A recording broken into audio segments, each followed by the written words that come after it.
आइए मनु जी महाराज के पुत्रियों के कुछ कथा का भाव निवेदन करें, उसके पश्चात फिर कथा में आगे बढ़ेंगे। मनु जी महाराज जिन्होंने अपने बच्चों में, मैंने कहा ना, संस्कारों की स्थापना किया, जिनकी 3 बेटियां आकुति, देवहूति और प्रसूति, इन तीनों का विवाह रुचि प्रजापति, कर्दम प्रजापति और श्री दक्ष प्रजापति, इन प्रजापतियों के साथ में मनु जी महाराज ने इनका विवाह किया था। जिनमें से कर्दम महामुनि जी के साथ मनु जी महाराज ने जिन बेटी का विवाह किया उनको भागवत जी में देवहूति कहा जाता है। परम तपस्वी भगवत भक्ति परायण श्री मनु जी महाराज अपनी सुपुत्री देवहूति जी का विवाह इन्होंने कर्दम महामुनि जी से किया। संयोग ऐसा कि एक बार रथ में बैठकर मां देवहूति मनु जी यानी अपने पिताजी के साथ जंगल में गई और जंगल में जाकर के देखा तो कर्दम महामुनि जी को देखते ही देवहूति के मन में विचार आया कि यदि ऐसे तपस्वी के साथ में मेरा विवाह हो जाए, ऐसा तपस्वी मेरा पति मिल जाए, मेरे को पति के रूप में प्राप्त हो जाए, तो मेरा जीवन भी बड़ा सुंदर कट जाएगा। क्योंकि हर बेटी का अपना एक सपना होता है, जरा ध्यान दीजिएगा। कोई भी बेटी यही चाहती है कि मेरा पति सुंदर हो, संस्कारवान हो और भगवत भक्त हो, और एक और चाहती है कि कभी कभी मेरी बात मानने वाला हो। बोलो राधे राधे। वैसे अगर चाहें तो ये भी कह लें, आज तो बेटियां चाहती हैं कि मेरी बात मानने वाला हो, कभी कभी नहीं, हमेशा। लेकिन देवहूति मां के बारे में शास्त्र विहित बात यह है कि देवहूति कहती कि कभी कभी मेरी बात मानने वाला हो। तो प्यारे, मां देवहूति ने जैसे ही कर्दम महामुनि को देखा तो कर्दम जी के स्वरूप पर नहीं, उनकी तपस्या करती उस भावना को, उस सिद्धासनता को देखकर देवहूति के मन में विचार दृढ़ हो गए कि ऐसा आसन सिद्ध, ऐसा भाव सिद्ध, ऐसा तपोनिष्ठ, ऐसा भगवत आराधना निष्ठ व्यक्ति यदि मुझे पति के रूप में प्राप्त हो जाए तो मेरा जीवन धन्य हो जाएगा। लेकिन संस्कारों में यह बात थी कि इतनी अंदर की भावना पिता से कैसे कहें। किसी भी बेटी की इतनी हिम्मत उस जमाने में नहीं होती थी महाराज कि वो अपनी ऐसी बातें पिता से शेयर कर ले। मन में भाव आ गया, विचार दृढ़ हो गया।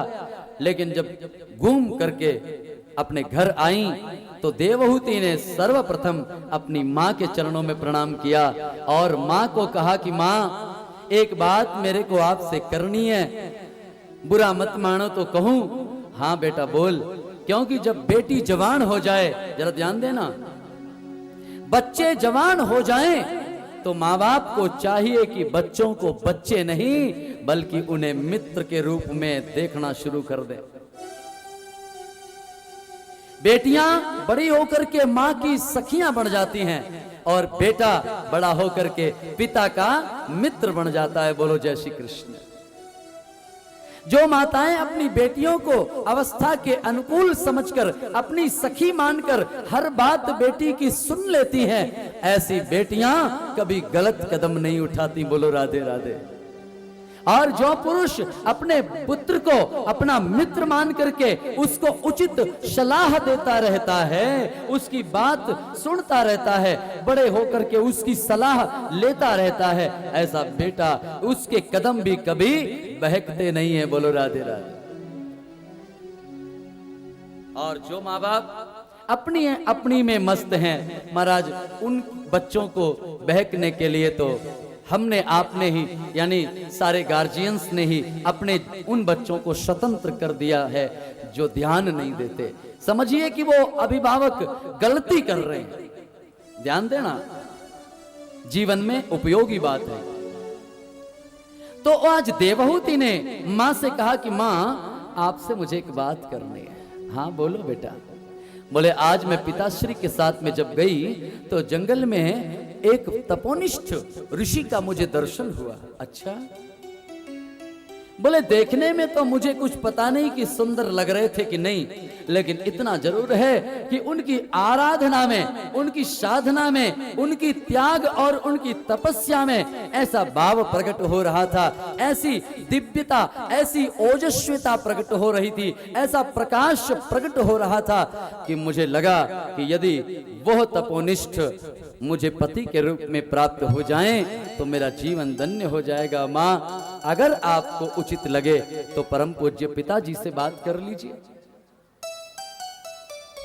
मां ने कहा वाह बेटा बहुत अच्छी बात कही तुमने, चलो मैं बात करती हूं। और मां ने पुचकारा, दुलार किया बेटी को, और जब दुलार कर लिया तो 50% तो सिग्निफाई कर दिया कि बस ठीक है मैं तुम्हारे भावों से सहमत हूं, तो चलो ठीक मैं देख लेती हूं। और मां ने रात्रि में मनु महाराज जी को यह प्रस्ताव रख दिया कि ऐजी सुनिए आज बेटी ने ऐसी ऐसी बात मुझसे कही है, बोलिए आप तो भली भांति जानते हैं कैसा रहेगा। अरे वाह बहुत सुंदर है देवी शत्रुपा, आप जानती हैं कि मेरी बेटी ने मन ही मन में जिनको अपना पति वर्ण करने का भाव आपसे प्रकट किया है, अरे वो तो बड़े ही खानदानी, बड़े ही विशाल परिवार के अंग हैं। अरे वो तो महाराज प्रजापति हैं, कर्दम महामुनि। जरूर मैं उनके चरणों में ये प्रार्थना कल सवेरे पहुंचाऊंगा। महाराज कर्दम महामुनि के चरणों में मनु जी ने संदेश वाहक भेजा और संदेश वाहक ने जाकर के कर्दम जी महाराज को प्रणाम किया। अरे ऋषिवर मैं प्रणाम करता हूं आपको, बोलिए। बोले मनु जी महाराज ने आपको आपके समय के अनुसार जब आपको उचित लगे आपको याद किया है महाराज श्री। अच्छा, धर्मात्मा राजा ने याद किया है, प्रजा का पुत्र के समान पालन करने वाले राजा ने याद किया है। इसलिए कर्दम महामुनि ने कहा कि राजा से मिलने के लिए सभी समय अनुकूल हैं, चलो अभी चलता हूं।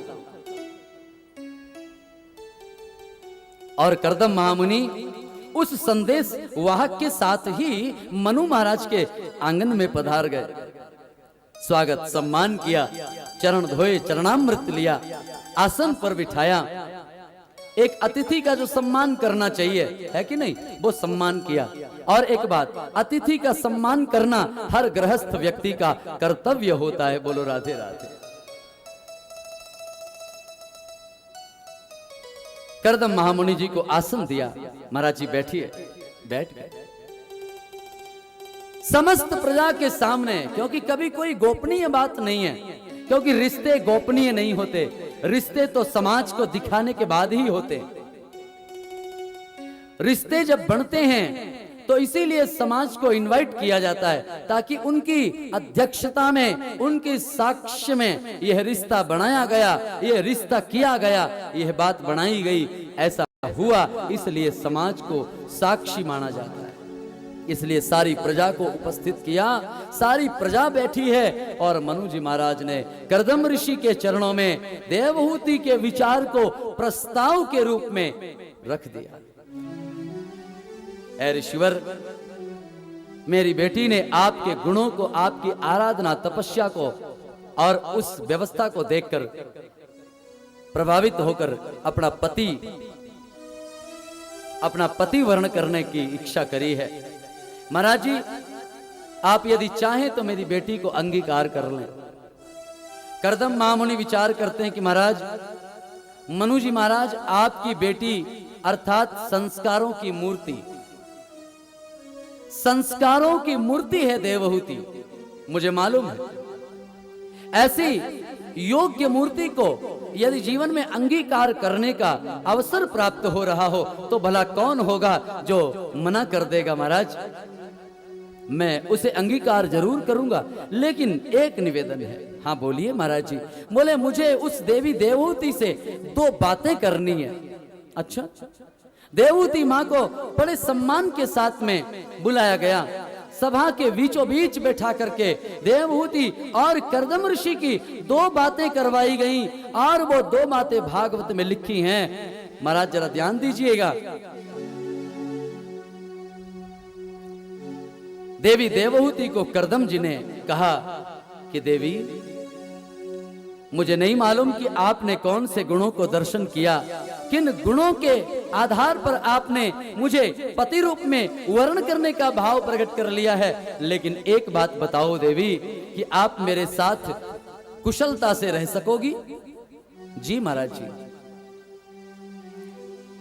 बोले देखो, मैं साधक व्यक्ति हूं, मेरे जीवन का मूल उद्देश्य साधना है। और प्रभु एक बात और सुनना देवी कि मेरी साधना ही लक्ष्य है, और विवाह का फल यह होता है, विवाह का भी अपना एक लक्ष्य होता है। जरा ध्यान दीजिए, विवाह का भी लक्ष्य होता है। विवाह का लक्ष्य जीवन संगिनी को प्राप्त करना नहीं है मेरे भाई। विवाह का लक्ष्य जीवन में जीवन संगिनी को गृह कार्य से जोड़ देना नहीं है मेरे भाई।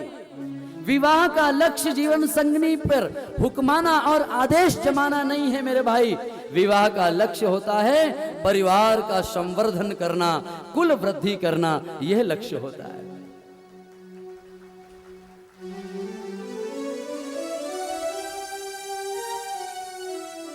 अगर कोई ये मान ले कि विवाह करके मैं पत्नी नहीं, मैं तो एक दासी घर में ले आया हूं, तो यह उस व्यक्ति की मूढ़ता है, विनाश का द्वार खोल रहा है वो ये सोचकर।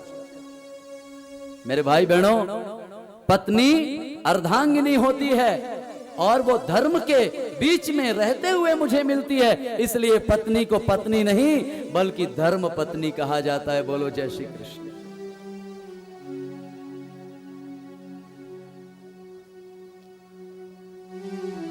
पति को धर्म पति नहीं कहा गया, पर पत्नी को धर्म पत्नी कहा गया।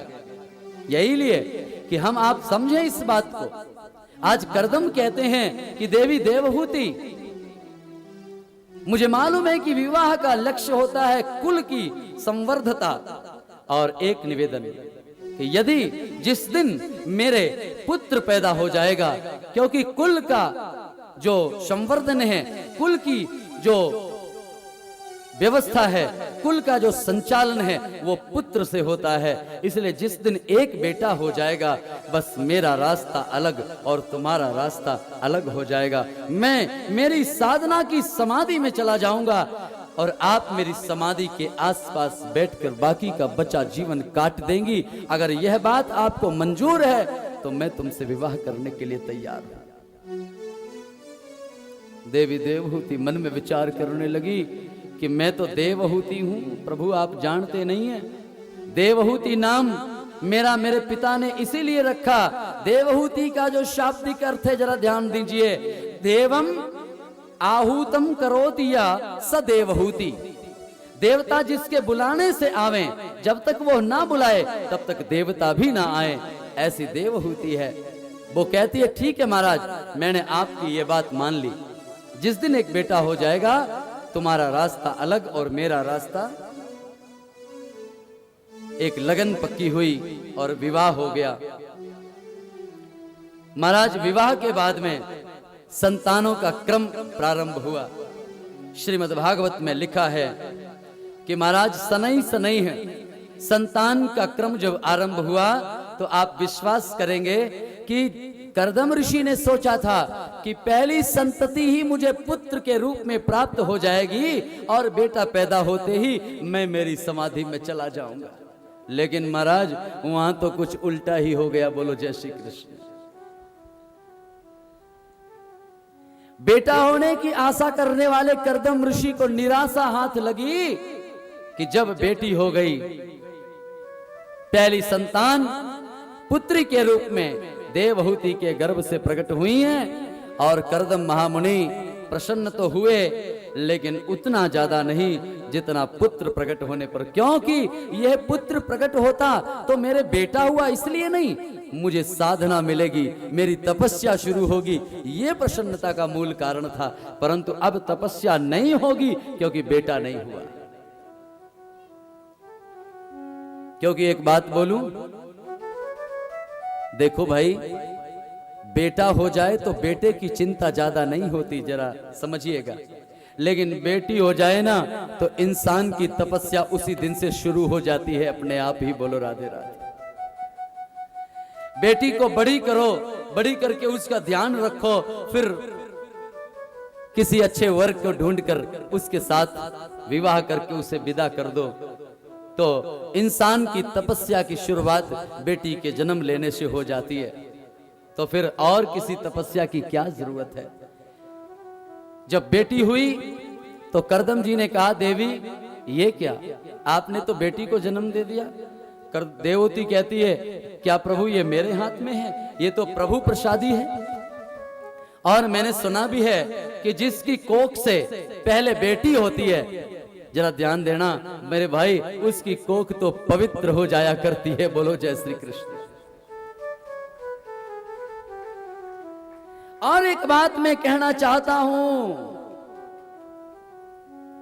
मेरे भाई बहनों, बेटा तो केवल एक कुल को चलाता है, बेटा तो केवल एक कुल को संभालता है, परंतु बेटियां दो दो कुल को संभालती हैं। बोलो राधे राधे।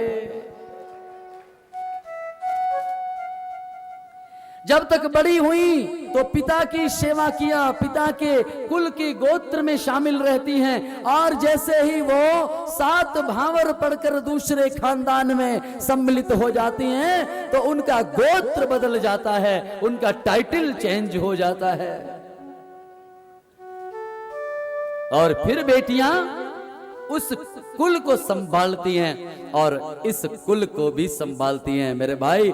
तो बेटे से ज्यादा मूल्यवान हमारी बेटियां हैं। बोलो जय श्री कृष्ण।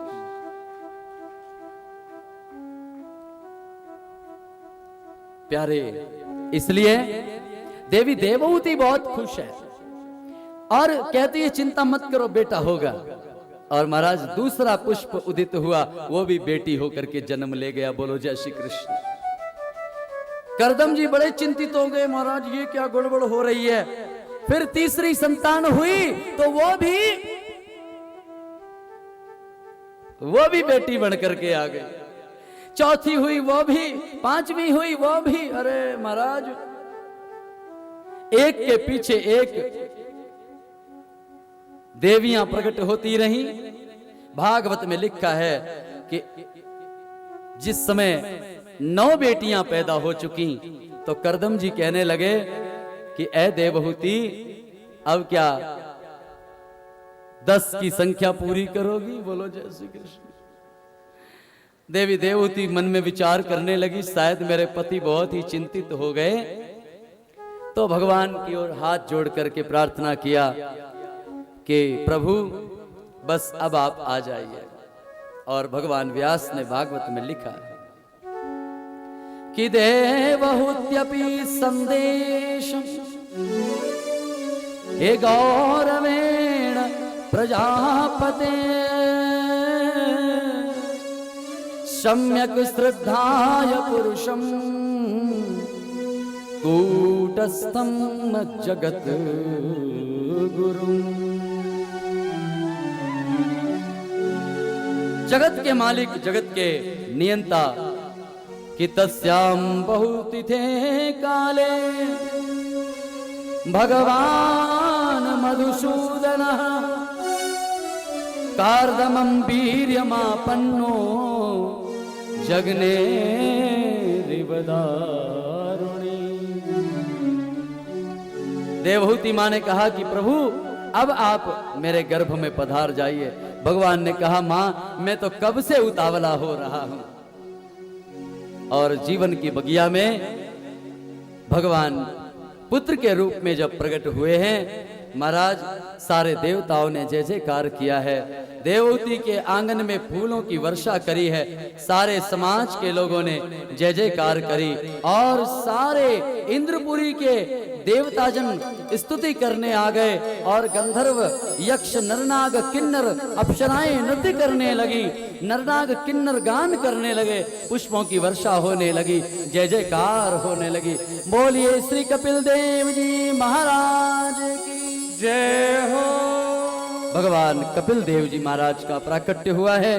देवहूति जी के परम दिव्य आंगन में भगवान कपिल प्रकट हुए और कपिल देव जी महाराज जैसे ही जन्मे बड़ा सुंदर सौंदर्य भगवान के मुखारविंद का है। सबों ने ठाकुर जी को प्रणाम किया है।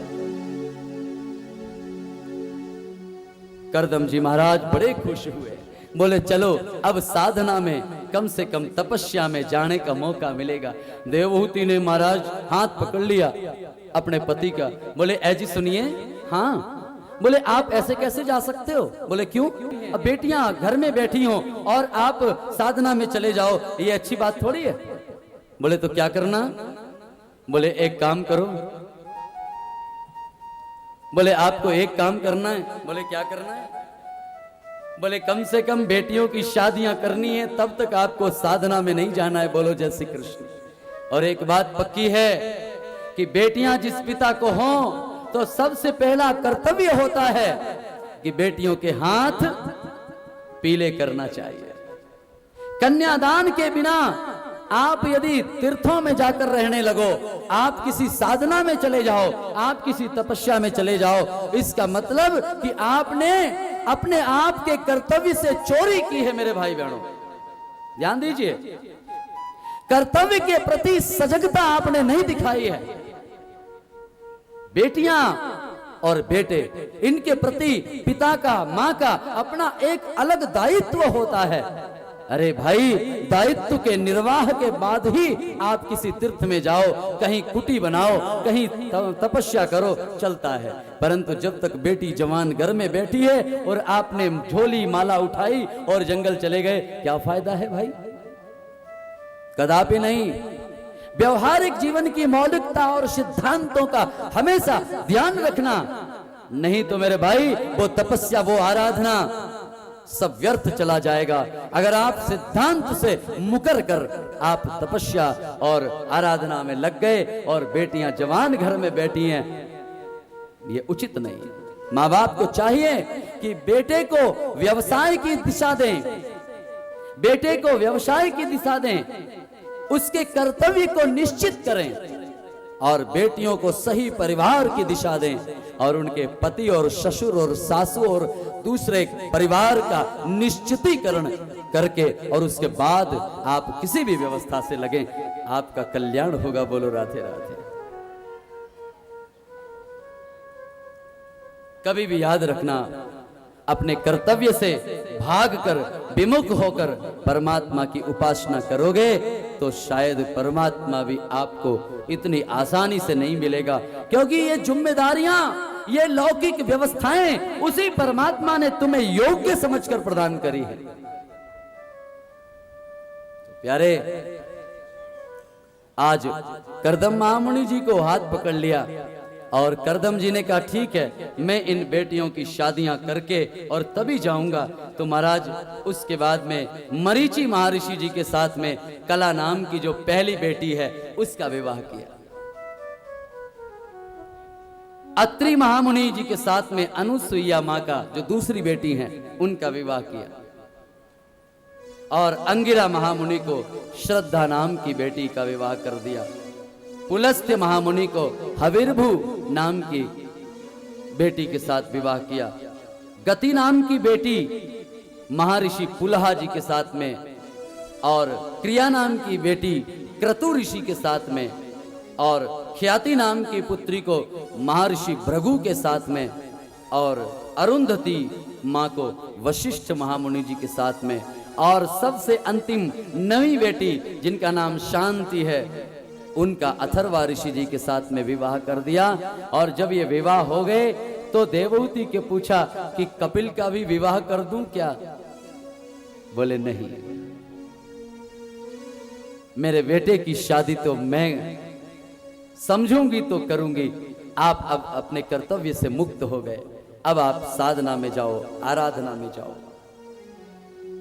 प्यारे, और इधर कर्दम महामुनि आराधना में चले गए और इधर मां के सामने जिस प्रकार शुक्ल पक्ष का चंद्रमा अपनी कलाओं के आधार पर बढ़ता चला जाता है, प्यारे उसी प्रकार भगवान उत्तरोत्तर बड़े होते गए। वैसे तो ये चंद्रमा की कलाओं की भी उनके साथ कोई आवश्यकता नहीं है जोड़ने की, क्योंकि परमात्मा तो मूकम करोति वाचालम पंगुम लंघयते गिरिम यत कृपा तमहम वंदे परमानंद माधवम। परमात्मा तो राई को पर्वत और पर्वत को राई बनाने में सक्षम है।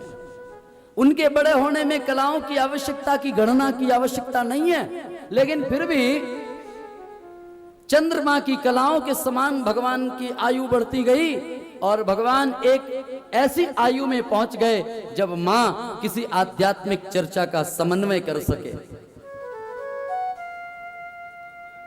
महाराज देवहूति मां कपिल जी के साथ में बैठ करके चर्चा करती हैं, जीव की स्थिति की चर्चा करती हैं, और कपिल जी ने वहां पर गृहस्थ गीता का भाव मां को समझाया। मां ने पूछा कि लाला, संसार के जीव को क्या करना चाहिए, कैसे रहना चाहिए, उसके लिए क्या नियम है? क्योंकि मैंने देखा है संसार में हर आदमी लोलुप है, हर आदमी बड़ा ही संग्रही बन गया, और यह एकदम सच्ची बात है। संसार का मेरे भाई बहनों हर आदमी बड़ा संग्रही बन गया है, जबकि सच्चाई तो कहीं दूर है। संत लोग समझाते हैं कि इंसान को उतना ही संग्रह करना चाहिए जितना वो खर्च कर सके। बोलो जय श्री कृष्ण।